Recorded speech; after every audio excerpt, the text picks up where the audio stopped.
आज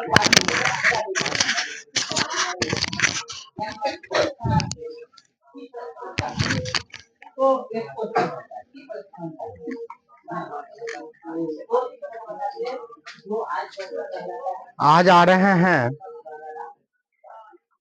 क्लास 10वीं और 12वीं का चैप्टर शहरीकरण, औपनिवेशिक शहर का शहरीकरण, जिसमें पिछले क्लास में हमने एक शहर कोलकाता के बारे में चर्चा कर दिया और आज हम चर्चा करेंगे एक अन्य शहर बंबई के बारे में, जिसको सपनों का शहर कहा जाता है। किसको सर बोले? सपनों का शहर। वहां पर गरीब आदमियों का जीवन कितना कठिन से गुजरता है, आज मैं उन सब के बारे में जानूंगा।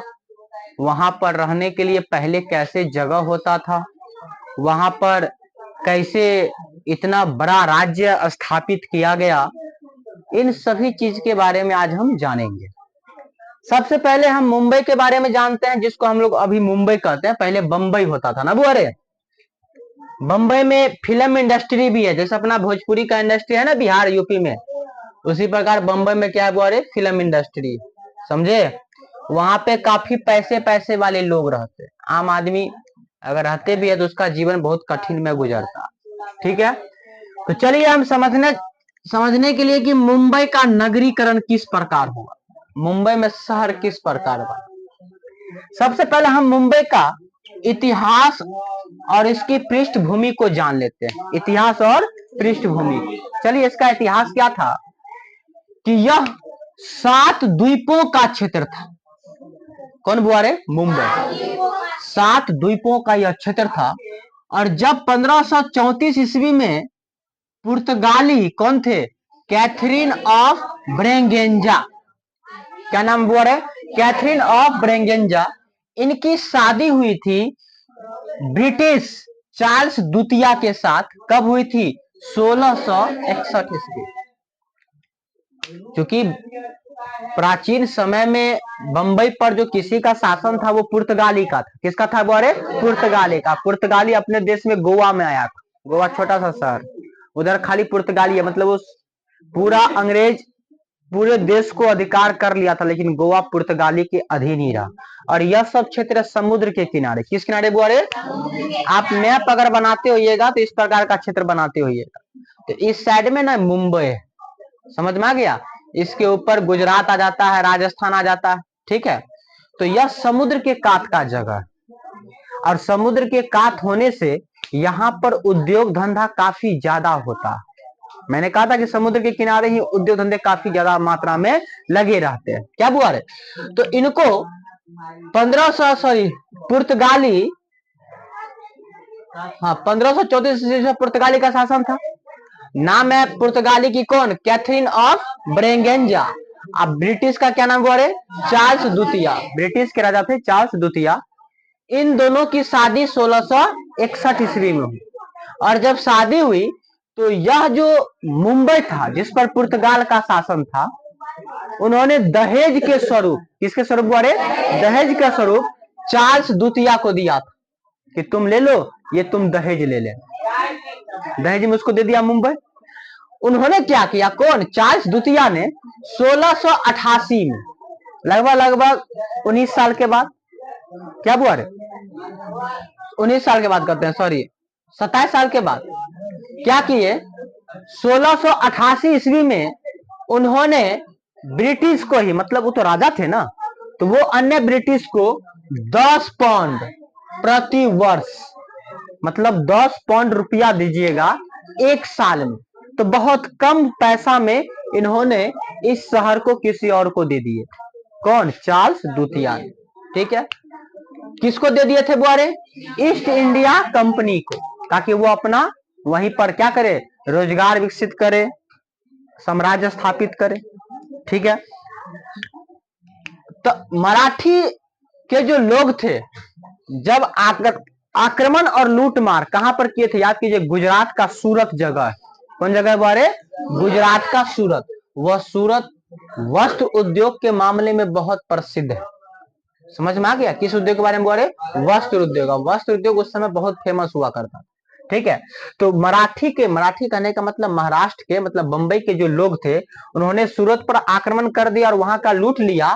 तो लूटने के बाद क्या हुआ कि 1687 ईस्वी में बंबई बन गया कथी बारे, व्यापारिक केंद्र, मतलब व्यापार करने वाला जो केंद्र है वो कौन बन गया, बंबई बन गया। यहाँ पर अफीम और कपास जैसे वस्तुओं का काफी मात्रा में उत्पादन होता था। और अफीम से तो, जैसे अफीम क्या करता था, अंग्रेज खरीदता था अफीम, ईस्ट इंडिया कंपनी से अंग्रेज को क्या किया, ले लिया।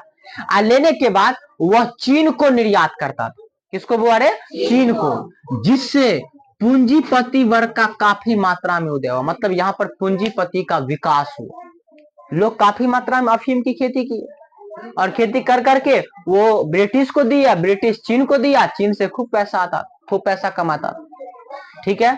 तो ये हमने बताया बंबई का इतिहास कि बंबई किस प्रकार आया था, मतलब किस प्रकार वास्तव में बंबई को किस प्रकार बनाया गया। ठीक है। अब बंबई के विकास के बारे में, तो मैंने कहा ना गुजरात का सूरत जगह काफी फेमस था, लेकिन बाद में इसका मुख्यालय कहां बना दिया गया, बंबई में। क्योंकि बंबई समुद्र तट का जगह था, तो यहां से राष्ट्रीय और अंतरराष्ट्रीय दोनों तरफ से व्यापार हो सकता था। अंतरराष्ट्रीय में कैसे, समुद्री जहाज।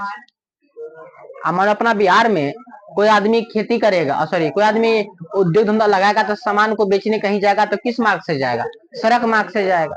वायु मार्ग से कितना आप सामान को ले जाइएगा, तो एगो का सड़क मार्ग होगा, रेल मार्ग, इसके अलावा तो कोई साधन नहीं है। लेकिन वहां पर क्या, सड़क मार्ग भी है, रेल मार्ग भी है, एयरपोर्ट भी बना हुआ है क्या।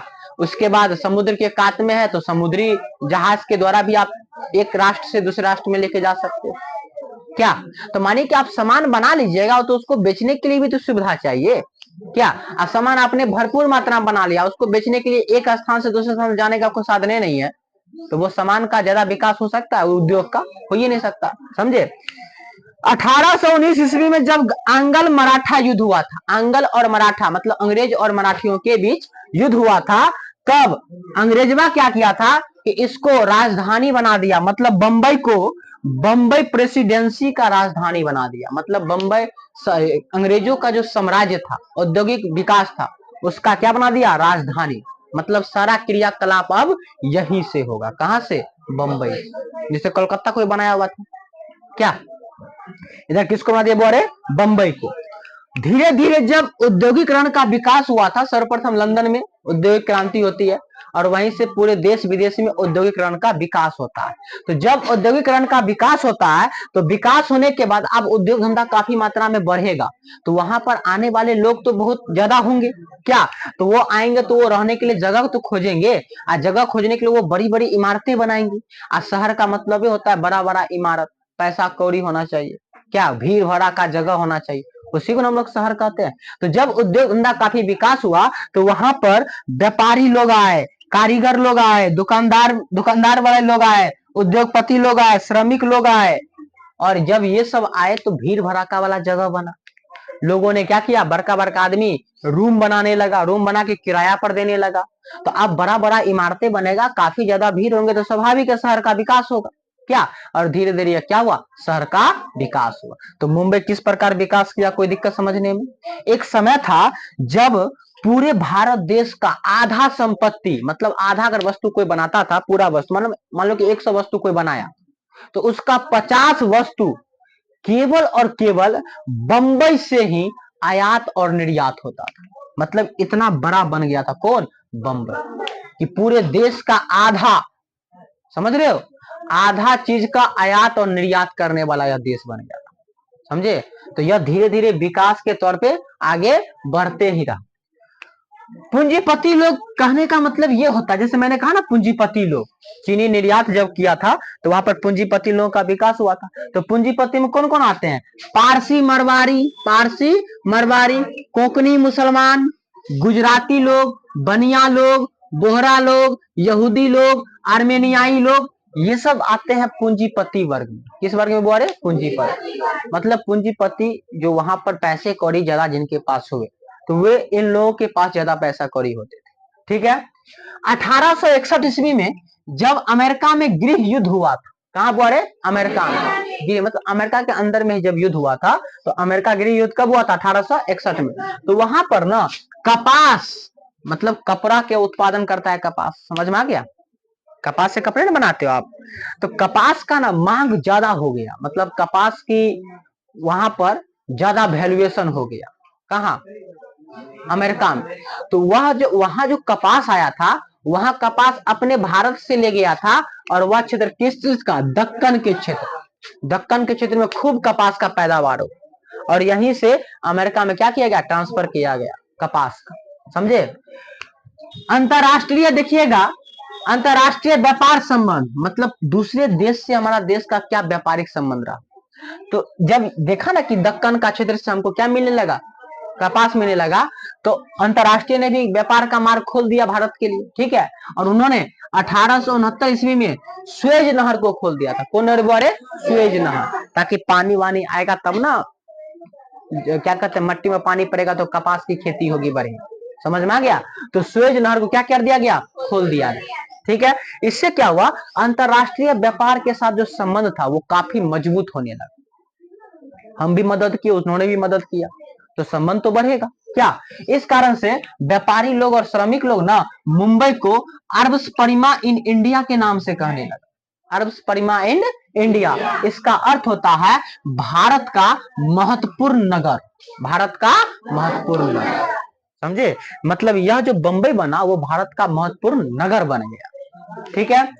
अब आते हैं कि यहाँ पर इमारतें भी बनाई गई।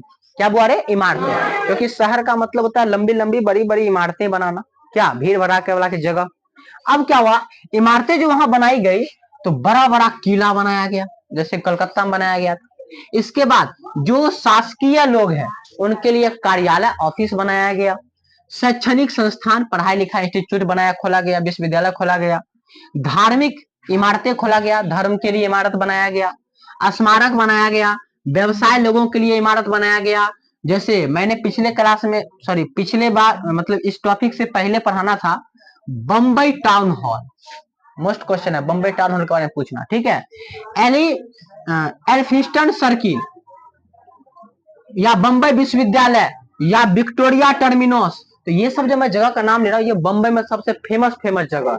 जैसे अभी मैं कहूँगा ताज होटल, कौन होटल बोल रहे? ताज होटल, जिसके कौन थे मालिक? रतन टाटा, समझ में आ गया? तो वो ताज होटल तो बम्बई में ही है, ठीक है। तो ये सब जगह बम्बई का बहुत फेमस जगह, और ये सब के बारे में अक्सर परीक्षा में पूछी भी जाती है, जैसे बम्बई टाउन हॉल के बारे में, एल्फिंस्टन सर्किल के बारे में, विक्टोरिया टर्मिनस के बारे में, समझे? यहाँ पर ताजमहल होटल, ताजमहल नहीं मतलब ताज वही होटल, ताजमहल होटल या ताज होटल कहो जिसको, ठीक है। या यहीं पर गेटवे ऑफ इंडिया, तो क्वेश्चन है गेटवे ऑफ इंडिया के नाम से हम किन्हें जानते हैं? मुंबई। किसको बोले? इंडिया का। इंडिया गेट कहाँ है? दिल्ली। इंडिया गेट दिल्ली में है, और गेटवे ऑफ इंडिया कहाँ है? मुंबई। दोनों में फर्क है ना, समझे? तो ये सब वहां पर लंबी लंबी इमारतें बनाई गई। गांव गांव में ऐसा सा इमारत थोड़ी बनेगा, समझ में आ गया? इसके बाद क्या हुआ? अब आते हैं औद्योगिक और व्यापारिक केंद्र के रूप में बंबई, मतलब किस प्रकार ये उद्योग में या व्यापारिक केंद्र में यह मुंबई सबसे आगे रहा। तो सुनिएगा, 1854 में सबसे पहली बार मुंबई में सूती मिल का कारखाना खुला। तो सूती मिल का कारखाना बंबई में सबसे पहले कब खुला? 1854 ईस्वी में, समझे?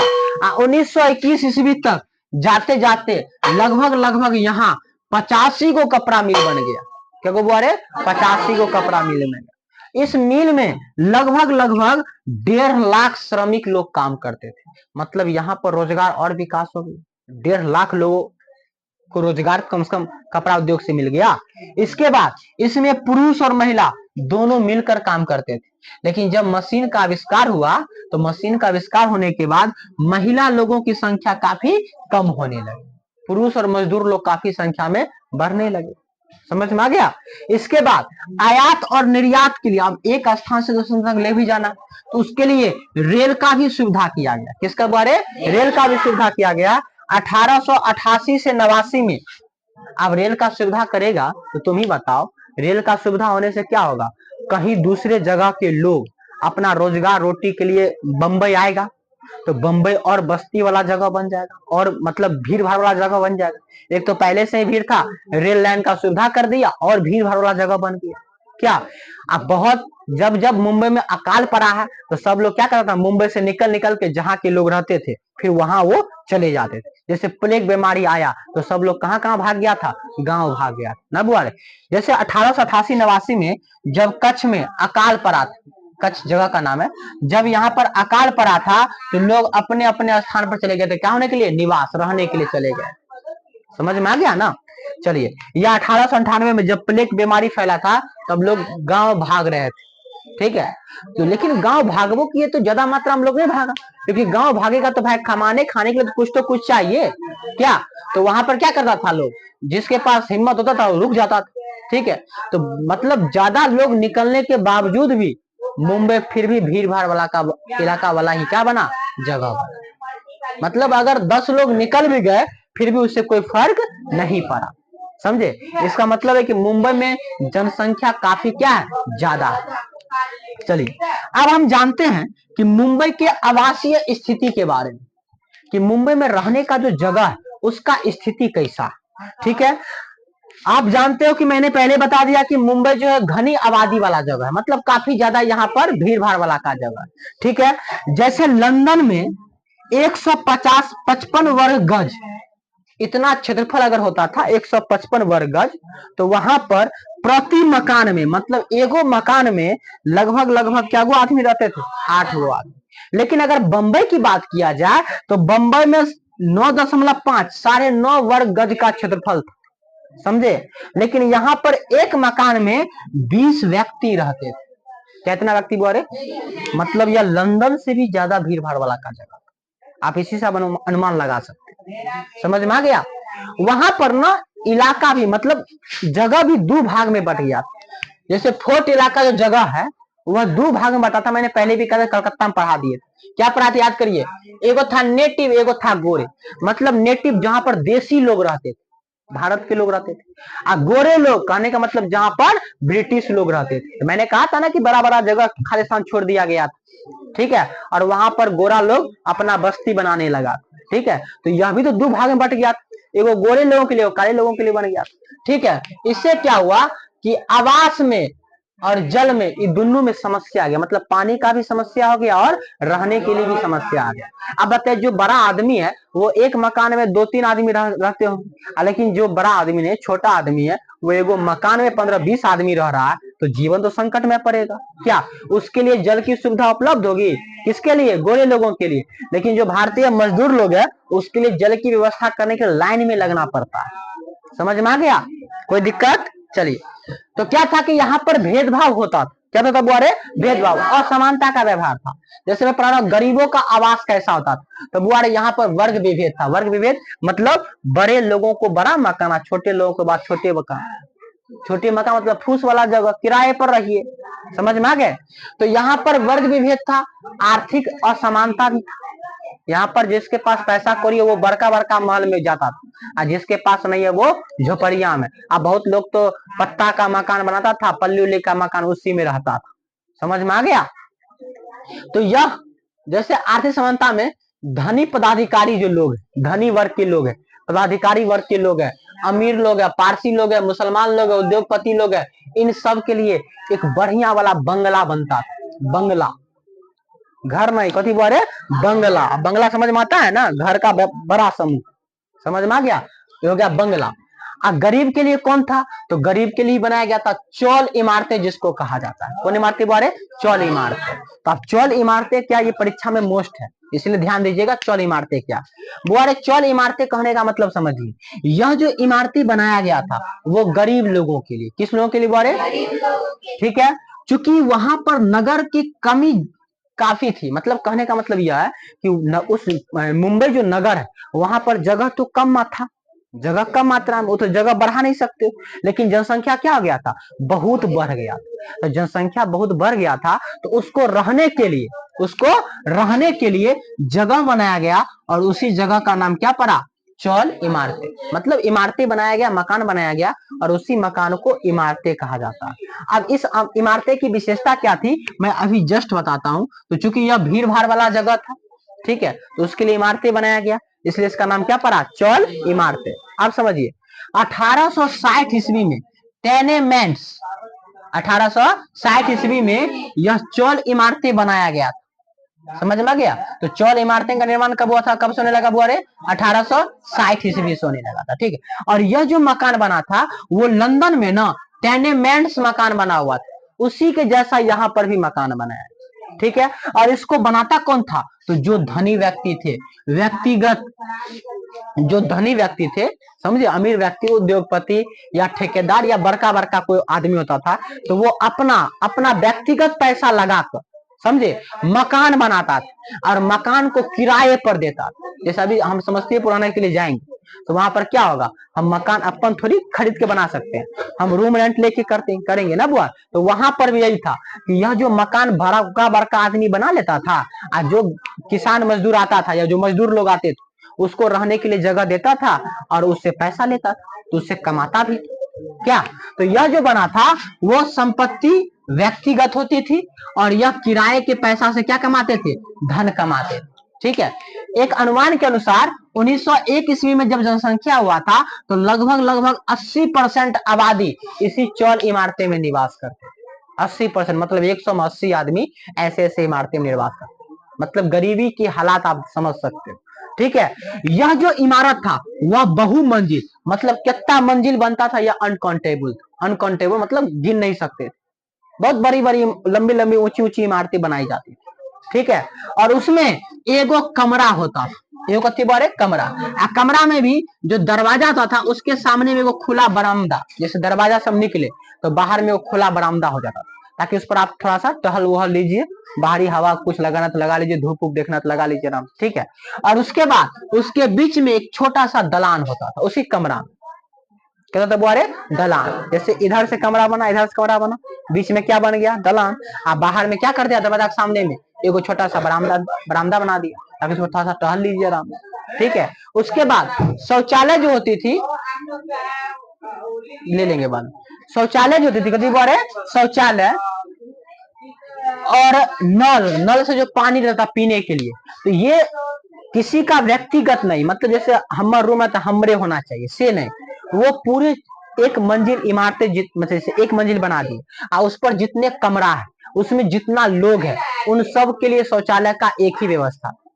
मतलब आप अगर शौचालय करने भी जाइएगा या पानी पीने के लिए नल के लिए पास भी जाइएगा तो आपको लाइन लगाना पड़ेगा। समझ में आ गया। आप सोच लीजिए कि एक रूम में 15-15 20-20 आदमी रहता था, तो उस नगर का या उस इमारते का जनसंख्या कितना होगा, और उसमें टॉयलेट की संख्या 1-2 होती थी, तो आप समझिए कि लोग, हमको लगता है भर दिन तो लोग टॉयलेट में घुसल रहता हो, क्या कभी खाली नहीं रहता हो। तो देखिए, तो यही कहते हैं कि आपके घर में जो कमाने के लिए बाहर लोग जाते हैं ना, पापा या भैया कोई जाते हैं, उनको पूछिएगा। अब तो कुछ हालात थोड़ा सा ठीक हुआ है, लेकिन एक हालात ऐसा भी था और अभी भी ऐसा ही है बंबई में, समझे, कोई खास विकास नहीं किया है, तब ना बंबई से बिहारियों को निकाल दिया गया, समझे। उद्धव ठाकरे बोला जाओ तुम लोग बिहार वापस लौट, ट्रेन में भर भर के सबको बिहारी को लौटा दिया, समझे। इसलिए तो बाहर जो लोग कमाता है, जो पढ़ता लिखता नहीं है, उसकी जिंदगी भी देखिए किस तरह की गुजरती है। हालांकि वो भी पैसा कमाता है, लेकिन उसकी जिंदगी देख लीजिए आप किस हिसाब से गुजरते। इसलिए पढ़ाई लिखाई कीजिए ताकि आप भी बड़का बड़का मकान में जाइए। तो शौचालय और नल की जो सुविधा थी वो सार्वजनिक, समझे। और रूम में रहने का अधिकार किसको था, सुन लीजिएगा, एगो परिवार, एगो परिवार, उसके साथ अगर कोई और रहना चाहेगा तो मित्र रह सकता है, मित्र नहीं रहेगा तो कोई संबंधी रह सकता है, इससे ज्यादा आदमी उसमें रहने का अलाव नहीं था। तो लोग चूंकि किराए बहुत अधिक लेता था, किराए का मकान अधिक लेता था, तो क्या करता था, एक ही रूम में कई सारे मजदूर आके रहते थे और सब मिलके आपस में बंटवारा कर लिए कि इतना अगर मकान का किराया है तो तुम इतना पैसा देना, तुम इतना देना, तुम इतना देना, मतलब सबको समान अधिकार दे दिए। क्या हुआ, अभी भी होता है, अभी भी आपके माने पापा कहीं जाते होंगे बाहर कमाने के लिए, तो उनसे पूछिएगा कि आप अपने मकान में क्या आदमी रहते हैं, तो बोलेंगे यूपी का रहता है, वो असम का रहता है, वो उड़ीसा का रहता है हमारे रूम में। क्या हुआ, सब लोग, ताकि किराया कम पड़े। समझ में आ गया। तो ऐसी हालात होती है। ठीक है, उसके बाद मुसलमान और जो निचली जाति के लोग होते हैं, जो सबसे नीचे कास्ट के लोग, उनको तो रूम भी नहीं मिलता था, उनको ये भी रूम नहीं मिलता था, कहता था ना रूम छुआ देते, ये सब रूम करा नहीं मिलती। ठीक है, तो उनको रूम नहीं, तो फिर वो लोग रहते कैसे होंगे? तो वो लोग रहते थे चादर का, नालीदार चादर होता था उसका रूम बना होता था, या नहीं तो पत्ता का रूम बनता था, या बांस का रूम बनता था, बांस का घर। तो इन सब फूस के घर में वो अपना जिंदगी व्यतीत करते, समझे? वहां का जो वातावरण था, कहाँ का, चौल इमारतें का, बहुत, बताइए कि छोटा सा जगह पर इतने बड़े लोग रहना, टॉयलेट की व्यवस्था ठीक से नहीं रहना, पानी की व्यवस्था ठीक से नहीं, तो वो लोग जगह कैसा होगा? तो वह जगह कैसा था? वो अरे दूषित जगह, और दूषित होगा तो वो स्वास्थ्यकर होगा, अस्वास्थ्यकर मतलब बीमारी वाला जगह, समझ गए? इसी सब कारण से तो वहां पर प्लेग बीमारी, हैजा बीमारी फैलता था, तब ना गाँव का गाँव साफ हो जाता था ना बुआ रे। उसके बाद भैंस जो, या गाय भैंसी जानवर जो रहता था, जिसको आप लोग कहते हो बथान गांव में, वो भी उसके रूम के बगले में था। अब वो टॉयलेटो करता था गाय भैंसी, तो उसका सुगंध कहाँ आता था? उसका सुगंध ना आएगा रे, क्योंकि आजकल हम लोग गाय का गोबर जब खा सकते हैं, गाय का मूत्र जब हम पी सकते हैं, तो उस समय तो गाय भैंसी उसके बगले में होता था, उसका सेंट सीधे लगता हो, सेंट लगता, उसको सारा बीमारी हट जाता होगा, लेकिन फिर भी उसको प्लेग बीमारी पकड़ लिया। इसका मतलब है कि वो सबसे कोई इलाज नहीं है, ये अंधभक्ति है, समझे? चलिए, तो उस भैंस के मैल कुचल से दुर्गंध आती और बीमारी तरह तरह का पैदा होता था, ठीक है। पानी और शौच की व्यवस्था इतना थी कि लोगों को कतार में लगना पड़ता था, लाइन में लगना पड़ता था। नाला जो बनता था वो गंदी नाली, मतलब एक तो गंदी नाली, ऊपर से नाली को ढक्कन नहीं मिलता था, तो ऊपर से बड़का बड़का पिलुआ निकलता हो, समझे? तो इन सब से पूरा का पूरा वातावरण क्या था बारे? दुर्गंध। खाना बनाने के लिए कहिएगा, सर खाना कैसे बनाता था वहां का आदमी? तो बउआ रे रूम में तनी गो होता था, तो एक रूम में क्या वो आदमी खाना बनाएगा, समझे? तो लोग क्या करता था, किसी सार्वजनिक जगह पर चला जाता था, सार्वजनिक समझ में आता है, जो किसी का जगह नहीं, सरकारी जगह, वहां पर जाकर खाना बनाता था, नहीं तो सड़क पर जाकर खाना बनाता था। कहा जाके वो अरे सड़क पर, मतलब उसकी हालात बदतर से भी बदतर, समझ में आ रहा? इसके बाद जो सार्वजनिक जगह था वहां पर लोग शराब का दुकान भी खोल लेता। एगो महिला वहां की कहती थी कि दो इमारत के बीच जो जगह छोटा सा नहीं बचता है, तो वहां पर मदारी लोग आता था खेल दिखाने के लिए, समझे? जहां पर लोग शराब का दुकान खोल लेता था, तो वहां पर लोग आते थे कभी के लिए? मदारी खेल दिखाने के लिए, नहीं दिखाता मदारी वाला, सर्कस दिखाने के लिए, ठीक है। उसके बाद जो जहां पर मिल मतलब क्या, फैक्ट्री, समझे? तो वहां पर भी एक तो हो गया आपको चौल इमारतें में रहने वाला गरीब आदमी, एक गरीब आदमी, मिल के आसपास की जो बस्तियां होती थी, बस्तियां समझ में आता है, घर दुआर, उसमें लोग रहता था। तो उसमें क्या था कि वो उसका व्यवहार ग्राम प्रधान के जैसा, जैसे गांव का प्रधान मुखिया होता है, उसके जैसा वहां का लोगों को इज्जत मान सम्मान मिलता था, ठीक है। वहां पर क्या कहते हैं, मजदूरों का नेता ठेकेदार, कौन बोले? ठेकेदार। मजदूर ने कौन थे बोले? ठेकेदार। यही ठेकेदार के द्वारा वहां पर रूम मिलता था, समझ में आ गया? और यहाँ पर क्या होता था कि वह ठेकेदार कोई गरीब मजदूर है, जैसे आज भी देखते होइएगा कि कोई ठेकेदार बाहर से आएगा और 10-15 को मजदूर को लेके चल जाएगा, समझे? वहां लेके जाएगा, बोलेगा तुमको इतना इतना पैसा देंगे, हालांकि उस पैसा से वो भी टैक्स कमा लेता, समझे? तो वो मजदूरों से काम करवाता है, ठेकेदार खुद थोड़ी काम करता है, वो मजदूरों से क्या करता है? वो अरे काम करवाता है, ठीक है। तो मजदूरों को कभी जरूरत पड़ेगी तो उसको कर्ज भी देता, क्या बोले? कर्ज, या कभी उसको आर्थिक रूप से मदद लेना, तो वो मदद भी इनके तरफ से मिलता था, ठेकेदार तरफ से। तो इससे क्या, चौल इमारतें से तो बढ़िया था बस्तियां वाला, ना बोले, जो मिल के पास में लोग रहता था, ठीक है। इसके बाद ये जो लोग होते थे जो बस्तियां में रहते थे, वे जैसे हमको मिल में हड़ताल करना है, काफी पैसा, अगर पैसा बहुत टाइम हो गया हमको दे नहीं रहा है, तो हड़ताल करेंगे, क्या मजदूरी कम कर दिया तो हड़ताल करेंगे, या प्रदर्शन करेंगे, जुलूस करेंगे। तो इन सब चीज में ये जो क्या कहते हैं, ठेकेदार के द्वारा जो बस्तियां में लोग रहते थे, इसका अहम भूमिका था, समझे? अब आते हैं बंबई का नगर नियोजन, जिसमें हम आपको पढ़ा दिए थे ना, विक्टोरिया महल के बारे में, ताज होटल के बारे में, बम्बई टाउन, तो ये सब इमारतें ना था। तो अब चलिए इसी सब इमारत में, क्योंकि यह भीड़ भाड़ वाला का जगह, कौन बोले? भीड़ भाड़ वाला, और भीड़ भाड़ होने से यहाँ पर बीमारी ज्यादा होगा, कहने का मतलब अस्वास्थ्यकर जगह, क्या? तो यहाँ पर ना अनियोजित विकास, मतलब कोई सिस्टम से विकास नहीं, थोड़ी पहले के लोगों को पता था कि इतनी बड़ी बात है यहाँ पर, मतलब इतनी बड़ी शहर हो सकती है, ठीक है। तो वहां पर जो मकान बना था उसका कोई ढंगे नहीं, बेढंग रूप से मकान बना, ठीक है। तो लोगों ने क्या किया कि नहीं, अब इस नगर का ना सुनियोजित विकास करेंगे, मतलब अच्छे से विकास करेंगे। इमारतें ही बनाएंगे तो अच्छा से सिस्टम से बनाएंगे। एक घर ठेकेदार भी बनाता और एक घर इंजीनियर भी बनाता है। इंजीनियर को कहिएगा ना छोटा सा जगह पर, ठेकेदार भले बढ़िया से बढ़िया मकान नहीं बनाएगा, लेकिन इंजीनियर को पैसा दीजिएगा तो वह छोटे से जगह पर खूबसूरत मकान आपको बना देगा। समझ में आ गया? तो वही बात, ठेकेदार वाला पहले मकान था, अब बन रहा है इंजीनियर वाला मकान आराम से। क्या? तो वहां पर मकान जो बना अब सुनियोजित ढंग से इमारत बनाया गया, समझे? उसके बाद आपको बताया कि बारे क्या, प्लेग बीमारी, ठीक है।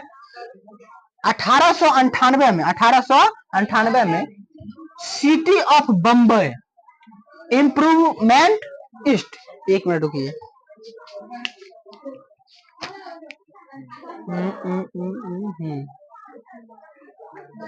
तो लंदन में जब नगर नियोजन का काम हुआ था तो उसका मुख्य उद्देश्य क्या होता था कि प्लेग जैसा बीमारी जो पनपता था उस पर क्या लगाना, रोक लगाना। क्या लगाना बुआरे? रोक लगाना। और उसी के उद्देश्य से 1898 में ना एगो स्थापना होती है city of Bombay improvement trust. तो city of Bombay improvement trust की स्थापना कब होती है? 1898। इसका उद्देश्य क्या है, आखिर ये संस्था क्यों खोला, या ये चीज का निर्माण क्यों हुआ? तो इसका मतलब समझिए, इनका काम था कि ये जो बम्बई है इसको साफ सुथरा बनाना। क्या बनाना बुआरे? साफ सुथरा, ताकि प्लेग जैसा हैजा जैसा बीमारी पनपे नहीं यहाँ। समझ में आ गया? तो इसका मुख्य उद्देश्य था कथी द्वारे? साफ सुथरा बनाना। दूसरा था 1918 में किराया कानून पर नियंत्रण करना। मतलब जो आप कोई आदमी बाहर का आता था उसको रूम लेना, तो जितना मन हुआ पैसा उतना, रूम मिल नहीं रहा था तो बेढंग से पैसा लेता था। तो क्या किया गया कि नहीं, किराया एक हिसाब से आपको लेना है, किराया को कम कर दिया। अब कम करेगा तो क्या करेगा, रूम मालिक आप रूम किराया पर लगाएगा? अब पैसा कम मिलता है किराया पर लगाएगा, तो किराया पर रूम ही नहीं लगाता। और जब किराया पर रूम ही नहीं लगाता था तो क्या होता था, रहने के लिए और व्यापक जगह। हमारे जो एगो रूम में 20 आदमी रहेगा और किराया नहीं लगा तो 20 आदमी क्या हो गया, बाहर हो गया। तो रहने के लिए और व्यापक हड़ताल पड़ गया, समझे? तो यह किराया कानून वाला ज्यादा दिन तक नहीं चला।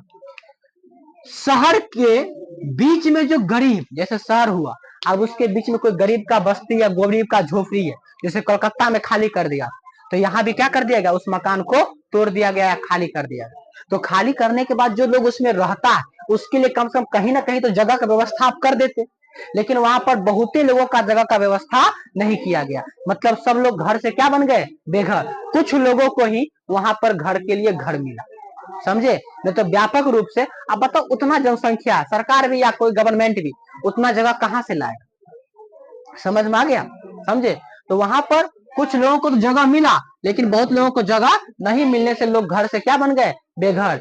किराया कानून पर नियंत्रण करना चाहा, लेकिन यह भी क्या रहा, सफल नहीं हो पाया। समझे? तो ये हमने बताया किसके बारे में, बोले बम्बई के बारे में। 2 पॉइंट्स और है और इसको मिटाएंगे, 2 पॉइंट्स और लिख देंगे, फिर हम इसको बता देंगे। तो यहाँ तक किसी को कोई दिक्कत समझने में?